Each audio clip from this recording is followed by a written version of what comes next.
Guys মধু খাচ্ছি, মধু মধু রসমালাই রসমালাই। তোমরা যারা আমার নামে গসিপ করছো, তোমাদের আমি বালতিও দাম দেই না। তো তোমরা গসিপ না করে তোমার হইলো মধু খাও, মধু মধু রসমালাই রসমালাই। আমাকে যে পাবে সেখানে মধু মধু করবে, বুঝছো? আমি একটা রসমালাই জন বলে যে কক্সবাজার থেকে ফোন নিয়ে আসছি, এটা নিয়ে আসছি, সেটা নিয়ে আসছি। আমার আম্মু নিজে ফোন কিনে দিছে যে দোকান থেকে, এটা ও দেখছে, ও এগুলোর অপবাদ দিছে আমাকে। So hey guys, welcome back. I hope কি তোমরা সকলেই ভালো আছো এন্ড আমিও ভালো আছি। আজকের ভিডিওর টপিকটা হচ্ছে এই মেয়েটা, এন্ড এই মেয়েটাকে তোমরা কম বেশি প্রায় সবাই অনেকেই চিনো বা চিনতেছো আস্তে আস্তে। হ্যালো ভাই ব্রাদার, কি অবস্থা সবার? আশা করি অনেক ভালো আছো এন্ড আল্লাহর রহমতে আমি অনেক ভালো আছি। আর অনেকদিন পর তোমাদের সামনে ব্যাক, আর সাথে আছে আমি সুদীপ ভাই। তাই রোস্টিং হবে করা, তাই দেখার জন্য কেন হেডফোন ইউজ করে বসে বড়। এই যে আমি বললাম বর্তমানে বাংলাদেশের সোশ্যাল মিডিয়াতে এই মেয়েটা খুবই হাইলাইট বা ভাইরাল, জিনিসটা যে আমি বুঝাইলাম, এই কথাটা শুনে হয়তো এই রিদিমের গর্বে সাওয়াটা বড় হয়ে গেছে। এখন বিষয়টা কিন্তু এমন না তোমরা যেটা ভাবতেছো, মানে মেয়েটা অনেক বড় হয়ে গেছে, অনেক বড় সেলিব্রিটি, অনেক ভালো কাজ করছে। আর তার ভালো কাজের জন্য সে ভাইরাল হচ্ছে এবং সে একজন সেলিব্রিটি, কিন্তু বিষয়টা কিন্তু এমন না গাইস। মানে গাইস, তুমি মনে করো একজন দেহকর্মীদের নিজের সেক্সুয়াল গর্ত ভাড়া দিয়ে খায়, মূলত তার পেশাটা হলো গর্ত ভাড়া দিয়ে ইনকাম করা। আর এইরকম একটা মেয়েকে মূলত বেশ্যা বলে। আর একটা বেশ্যাকে এরকম করে হাইলাইট করা কোনো কারণ বা কোনো রিজন তো আমি দেখতেছি না গাইস। বাংলাদেশে কিছু ফকিন্নি বস্তির বাচ্চা বসবাস করে। এই বস্তির বাচ্চা বলতে আমি ড্রেস আপ বা গরিব এগুলোর বুঝাইতাছি। আর এইসব ফকিন্নি বস্তির বাচ্চাগুলো বিশেষ করে কিছু চুদানির পোলাগো তোমরা টিকটকে খুঁজে পাবা, ঠিক আছে? আজকে আমি তোমাদেরকে একটা ফ্যাক্ট বলে দেই, বাংলাদেশে কিন্তু টিকটকের ইউজার্স অনেক, তাই না? এটা তোমরাও জানো, আমিও জানি। এই বাংলাদেশের এত টিকটক ইউজারদের মধ্যে ম্যাক্সিমাম হইতাছে কি জানো? এক একটা চোদানির পোলা, এক একটা বস্তির বাচ্চা। মানে দেখতে যে তারা এমন কিছু ভিডিও বানাইতেছে এবং এই সকল মেয়েদেরকে রোস্ট করতেছে।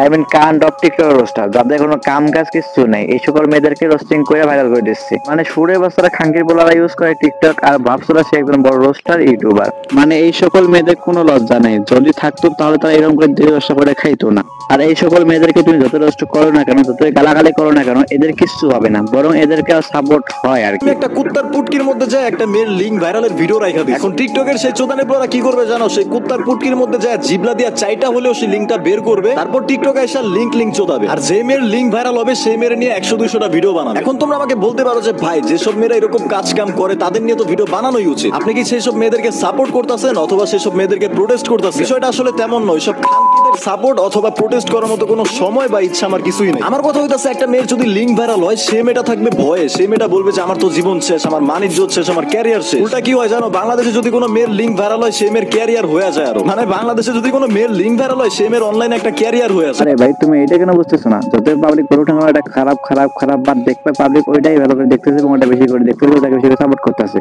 মানে খারাপ আর খারাপ মানে মেয়ে হলেই হইতো, কারণ মেয়ের ফিগার দেখলে মানুষ অনেক বেশি পছন্দ করে আর কি। মানে তুমি ভালো করে ভাবো, মেয়েদের কিন্তু অভাব নাই, ছেলেদের চেয়েও মেয়েদের সংখ্যা অনেক বেশি। কিন্তু সকল মেয়েরা তো ভাইরাল এবং সেলিব্রিটি হইতেছে না। যারা পোশাক খুলতে পারে তারা কিন্তু ভাইরাল এবং সেলিব্রিটি হইতেছে। একটা মেয়ের লিঙ্ক নিয়ে চিল্লাইবে, একটা মেয়ের লিঙ্ক আজকে ভাইরাল হইছে, কালকে আরেকটা মেয়ের লিঙ্ক ভাইরাল হবে। ওদের লিঙ্ক ভাইরাল হইতাছে, ওদেরকে তোমরাই ভাইরাল করতেছো। যদি এমন হইতো যে সচেতনমূলক ভিডিওস বানাইতাছো ওদেরকে নিয়ে, কোন একটা স্টেপ নিতাছো ওদেরকে নিয়ে, তা না, তোমরা ওদেরকে নিয়ে ট্রল করতেছো, ওদেরকে নিয়ে মনে করো শায়েরি ভিডিওস বানাইতাছো, উল্টো ওদেরকে ভাইরাল করতেছো, ওদেরকে ট্রেন্ডিং টপিকে রাখতাছো, তারপর ওদেরই একটা ক্যারিয়ার হইতাছে। What the fuck? মানে এখানে লাভটা কি হইতাছে? জান্নাত তোমার মতো খানকির বলারা লিঙ্ক ভাইরাল করে বাড়ি করে ফেলে, তখন মতো বস্তি খানকির বলারা টিকটকের কিছু চোদানির বলা আছে, এইসব খানকির বলাগুলোই মানুষ লিঙ্ক ভাইরাল করে ক্যারিয়ার বানায় ফেলে। ওয়েট, তোমাদেরকে একটা এক্সাম্পল দেখাই।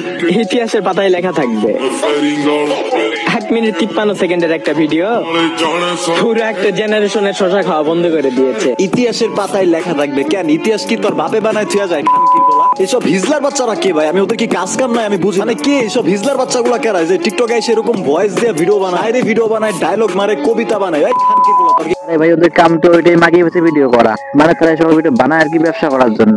আর ছোটনে গুলা লজ্জা থাকলে ওরা করতো না। কাজ কাম নাই মাদার। ইতিহাসের পাতায় লেখা থাকবে, মনে হয় বাপ দাদা ইতিহাস লেখা গেছে, সারা পড়া লেখা কর, কাজ কাম কর, কাজ কাম না থাকলে যে হ্যান্ডেল মার। খানকির এসব খানকির বলার কাছে আসলে বস্তি, মানে টিকটকে এইসব বস্তি খানকির বলা ভইরা গেছে একবার। মানে নিজের ক্যারিয়ারের খবর নাই, কাজ কামের খবর নাই, ওই টিকটকে ইতিহাস চুদাই বেড়ায়। এসব বাইনযোগ্য কারণে এইসব রিদি নামক মেয়েরা না আসলে ট্রেন্ডিং আছে।